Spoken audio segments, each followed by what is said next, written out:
नमस्कार. आज मी प्राध्यापक MP तथा मधु पाटील सरांच्या आस्वाद समीक्षा मधु मंगेश कर्णिक साहित्य या पुस्तकातील मधु मंगेश कर्णिक नाटक देवकी एक रूपांतरण या प्रकरणाच्या मी पाडलेल्या 10 भागांपैकी पहिला भाग वाचतो.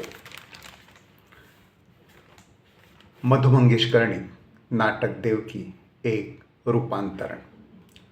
मधु मंगेश कर्णिक यांच्या देवकी या कादंबरीच्या आधारे त्यांनीच लिहिलेले देवकी हे नाटक.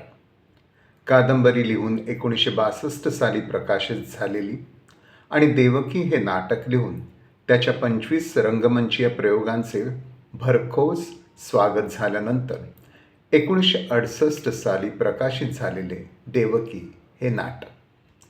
कादंबरीच्या आधारे नाटक लिहिताना लेखकावर काही मर्यादा पडत असतात.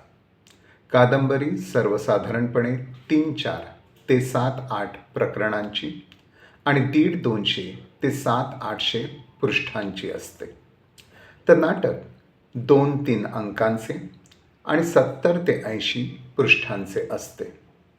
कादंबरीत डोंगर, नद्या, सागर, माळराने आदी निसर्ग तसेच मोटारी, आगगाड्या, विमाने, शाळा, कॉलेजेस, कारखाने, कचेऱ्या, घरे आदींचा मोठा परिसर असतो.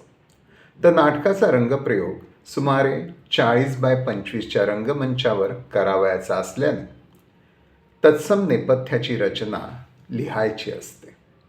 कादंबरीत प्रमुख व्यक्तिरेखांच्या बरोबरच त्यांच्या अवतीभोवतीच्या अनेक माणसांच्या समूहांचा समावेश असतो.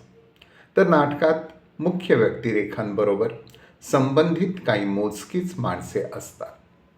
कादंबरीत अनेक दिवसांच्या, कित्येक महिन्यांच्या, कित्येक वर्षांच्या, कित्येक घटनांचे विस्तीर्ण कथानक असते, तेही बहुधा कालक्रमानुसार असते.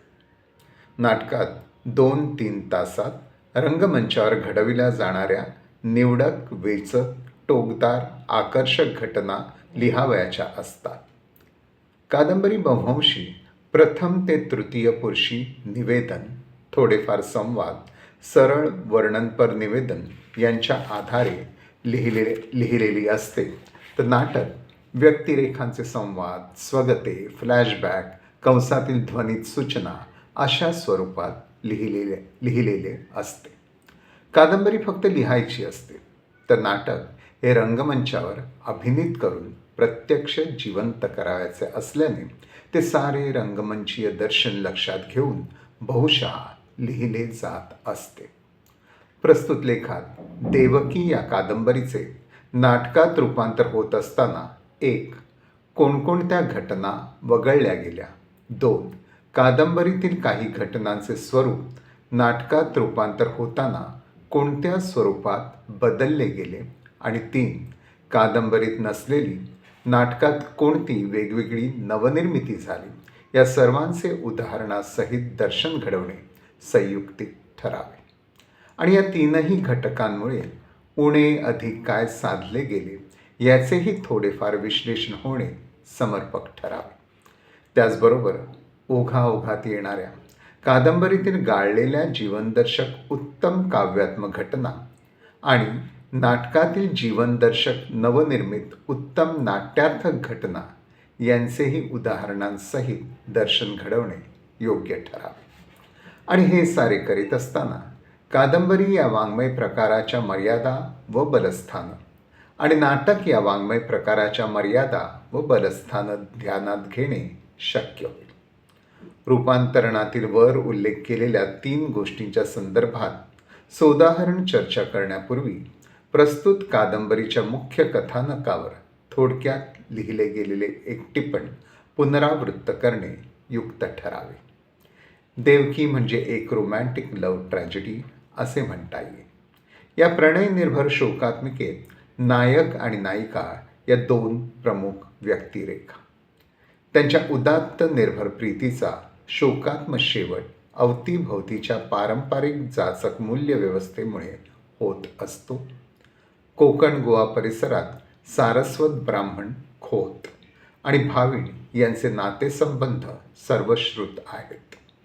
येथे बावी खोत हा नायक आणि भाविण कन्या देवकी यांचे नाते सर्वश्रुत असल्या प्रकारापेक्षा वेगळ्या पातळीवरचे असते. लेखकाच्या 25व्या वयात त्याने लिहिलेली ही कादंबरी. हे वय उदात्त मूल्यांची मागणी करणारे असते. बाबी काका देवकी यांच्या बाबतीत त्यांच्या दोघांच्या वर्तनातून हेच उदात्त मूल्य साकार झाले आहे. अशारीर प्रेमाचा हा गहिरा आविष्कार आहे. बाबी काकांच्या मनात तिची त्यांची बालपणीची रोमॅन्टिक भेट रुतून बसलेली. ती त्याला खूप आवडलेली. तिलाही तो खूप आवडलेला. शाळेच्या वाटेवर एकमेकांना लाघवी स्मितांनी भेट देणारी ती दोघं. मग एक दीर्घ फुलस्टॉप. योगायोगाने आता दोघांच्या तरुणपणी दोघांची पुनर्भेट. वेगळ्या वळणावरची. आता वयात आलेली ती भाविणीची मुलगी म्हणून देवाला अर्पण करणार हे समजताच ती आत्महत्येला सामोरी जाणार. विहिरीत उडी घ्यायला निघाली. तिथेच त्यावेळेचा बाबी, आत्ताचे बाबी खोत तिला अडवतात. तिच्यापुढे दुसरा पर्याय नसल्याने तडक आपल्या घरी नेतात. आपल्याच वाड्याशेजारी मांगरात तिला आसरा देतात. निर्मळ नात्याचा बंध पाळतात. बाबी खोताबरोबर आलेल्या मोनी गाईसारख्या देवकीचा बाबी खोतांची पत्नी आपल्यात सामावून घेते. आवारात काम करणारा रुमड्या महारही तिचे स्वागत करतो. त्यांच्या निर्मळ नात्याची त्याला खात्री असते. त्या दोघांच्या अंतर्मनात बालपणीची कोवळी रुतलेली असली तरी बाह्यतः ती दोघं पवित्र मनानेच जगत असतात. एकदाच त्यांच्या मनात आलेल्या मोहाच्या क्षणाला तिनेच सावरले होते आणि त्यांना अपराधीपणाने शरम वाटली होती. एरवी स्त्री पुरुषातील नैसर्गिक शारीर नात्याला कटाक्षाने बांध घालीत ती दोघं निर्मळ आयुष्यक्रम जगत असतात. पण गावातील कुळवाडी, पाटणे, वाणी, तावडे, मराठे, तेली इत्यादींच्या गावकरी समाजाला खोताने आपल्या वाड्याच्या आवारात भाविणीला आसरा देणे हे पारंपरिक मूल्य व्यवस्थेत अनैतिक वाटते. गाव समाजाच्या दृष्टीने खोताने ठेवलेली भाविण असेच ठरते आणि तो गाव समाज खोताच्या घरावर बहिष्कार घालतो. त्यातच बाबी खोताला फुरसं चावल्याने त्यांना पांठगोळीस घेऊन घरी आणून रिवाजानुसार 11व्या दिवशी उघड्यावर स्वतःच्या हाताने ती त्यांना अंघोळ घालते. हे दृश्य पाहताच रुमड्या महारही बिथरतो, भ्रमिष्ठ होतो आणि त्याच अवस्थेत ती राहत असलेल्या आवारातील मांगराला आग लावून जाळून टाकतो. आणि आता उघड्यावर पडलेल्या तिला गाव सोडून जावे ही एकच अट रुमड्या सकट सगळ्या गावाची असते. आणि एक दिवस रात्रीच्या प्रहरानंतर देवकी आपल्या मनातील त्याच्याबद्दलच्या गहिऱ्या प्रेमाला आवरून त्याच्या घरावरील बहिष्कार उठावा, त्याच्यावरील कलंक दूर व्हावा म्हणून त्याच्या पहिल्यांदाच पण निद्रिस्त शरीराला अलगद पुसटशी स्पर्शमिठी देऊन त्याला न सांगता सवरता कायमची निघून जाते. जिच्या पावलांना आता कुठलीच दिशा नसते. शोकात्मिकेच्या नायिकेचे हे असे कायमचे जाणे वरच्या उदात्त पातळीवरचे ठरते हे खरेच, पण पारंपरिक जाचक अमानवी मूल्य व्यवस्थेने कोवळ्या निर्मळ प्रीतीचा घेतलेला हा बळी असतो. हे समाज वास्तव अस्वस्थ करीत असते. तिच्याबद्दल करुणा, पीटी वाटत असते आणि तिच्या भविष्याबद्दल भीती, फिअर वाटत असते. हा शोकात्मिकेचा परिणाम मनात सलत राहतो. अशा या रोमॅन्टिक लव्ह ट्रॅजेडीवर एखादे रोमॅन्टिक नाटक लिहावे असा आग्रह या लेखकाला कोणीतरी मधुनाट्याचा संचालक मधु करंबेळकर नावाचा साहित्यिक नाट्यरसिक करणारच.